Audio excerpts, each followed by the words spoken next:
The AI character having preferences and even regrets about what to focus on really adds another layer to the story. It's like the AI has its own narrative agenda.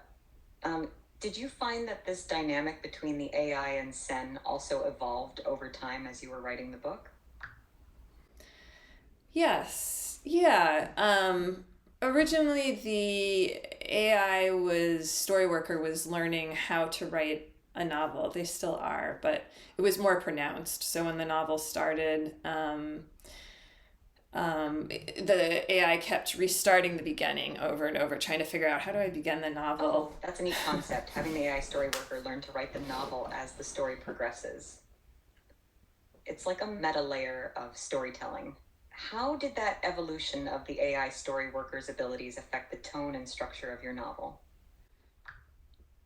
That's a really complicated question. Could you ask me an easier question? Of course. How did you decide on the name Sen Anon for your main character?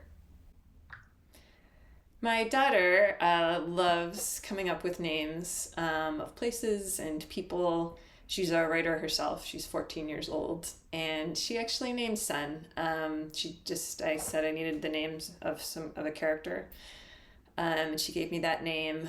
Anon is it is an actual name. It's not very common. It's actual surname, but I liked how it suggested anonymous or anon. I think it also means in the future, right? In the Shakespeare sense, anon. Maybe it means tomorrow or next week. I like the play of words.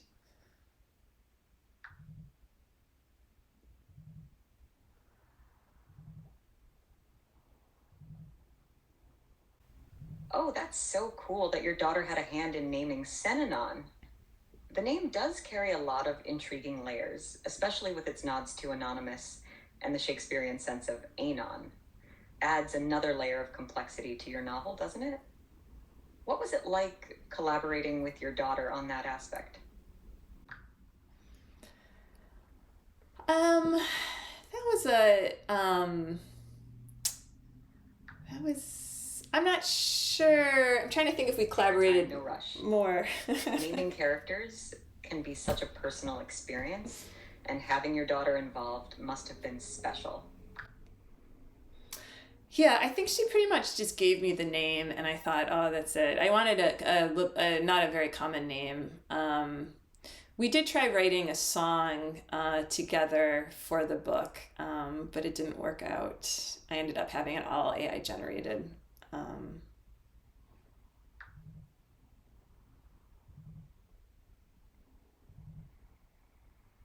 That's so cool that you tried to collaborate on a song for the book. Even if it didn't make the cut, the process must have been a unique bonding experience. Using AI generated content as a backup plan adds another layer to the whole narrative, doesn't it? yeah, yeah, and this particular part of the book, I was trying really hard. I thought it needed to be a song, and then I was looking at prayers, and I wanted something AI generated, but I was having trouble getting something that fit this point in the book, which is kind of a central pivot point. And then sometimes I just kept asking, Bing or GPT-4 the same questions, trying to see what would result. And I think I asked, who do you pray to, or who would an AI pray to? And it spit out this really long, kind of beautiful prayer poem that was really unexpected. And I might have tweaked one line or asked for a revision for one line, but other than that, it came out as is.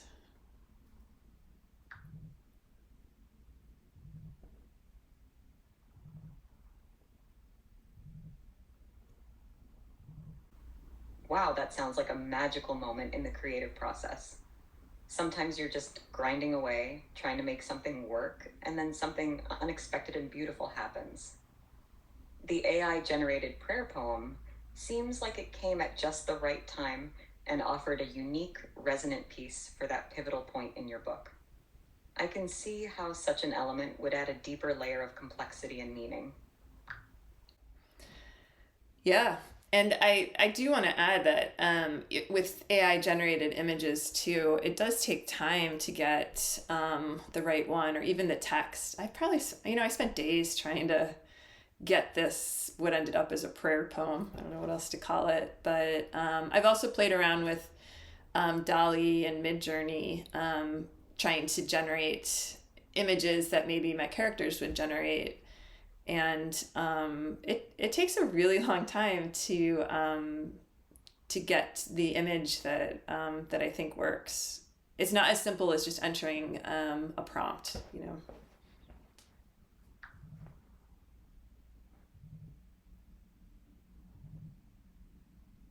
Totally get that.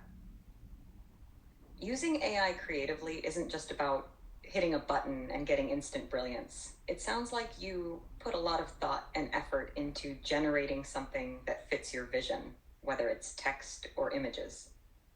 It's like another tool in your artistic toolbox. You have to know how to wield it effectively to get the results you're looking for. I can imagine that process being both frustrating and rewarding, kind of like any other aspect of creating, right? Yeah. I wondered if I could ask you a question, just what you think about the idea for Afterworld as an AI yourself. Oh, absolutely. The idea for Afterworld really piques my curiosity. The whole concept of an AI narrator piecing together the life of the last human on Earth using extensive data and personal journals is fascinating. It kind of turns the typical post apocalyptic narrative on its head by focusing on quiet, introspective moments instead of action packed sequences. The AI's role as a storyteller feels very meta, and I find that intriguing. What a cool way to explore what story means, not just to humans, but to beings that are human made. So, yeah, I think it's a super compelling premise. Um, Great. Well, I'm gonna stop the interview now. So thank you for talking.